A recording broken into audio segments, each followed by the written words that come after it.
జగన్మోహన్ రెడ్డి గారిని నేను చూసిందంటే పేదవాడు ఎప్పటికీ పేదవాడిగానే ఉండాలి ఆయన లక్ష్యం అండి. దయచేసి పత్రికలు కూడా గమనించాలా. అతని మనస్తత్వం, అతని మానసిక స్థితి అది. పైకి చెప్పే వేరు, అతను ఆచరించే వేరు. పేదవాడు ఎప్పటికీ పేదవాడిగానే ఉండాలి. ధనవంతుడిగా పెరుగుతూ ఉంటాడు, ధనవంతుడిగా అత్యంత ధనవంతుడిగా అట్లా పేదవాడు మాత్రం పేదవాడిగా ఉండాలి, క్షీణించిపోవాలి, అత్యంత పేదవాడిగా అణిగిపోవాలి. అది ఆయన ఉద్దేశం. లేకపోతే గౌరవ జగన్మోహన్ రెడ్డి గారు, చంద్రబాబు గారు లాంటి ఆలోచన పరుడు, ఒక విజనరీ, రాష్ట్రంలోని మీ టైంలో ఇచ్చిన మెడికల్ కాలేజెస్ అన్ని పీపీపీ పద్ధతిని డెవలప్ చేద్దామని ఆయన ఆలోచన చేస్తే మీరు అడ్డుపడటం ఎలా ఉంది? న్యాయమా?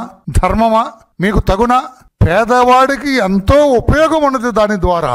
దాన్ని దాచి పేదల కన్యామని దొంపదగా పేదవాడిని ఇంకా పేదవాడిని చేయలేనిది కదా నీ లక్ష్యం. పేదవాడికి ఉపయోగపడే పద్ధతి ఈ పీపీపీ పద్ధతి అని చెబుతారు. ఎందుకు? 1 by 1 చెబుతాను. నేను కేకలేయాలనో, మిమ్మల్ని మందలించాలనో, మీరు తప్పుడు వాళ్ళని చెప్పాలనో, మీకు పేదవాళ్ళంటే ఇష్టం లేదనో, ధనవంతుల పట్ల ఆసక్తి ఉందనో చెప్పాలన్నది నా ఉద్దేశం కాదు. రాష్ట్ర ప్రజలు గమనించాలి గౌరవ జగన్మోహన్ రెడ్డి గారి మానసిక స్థితి ఏమిటి, ఆయన పరిస్థితి ఏంటో చెప్పాలనేది నా ఉద్దేశం.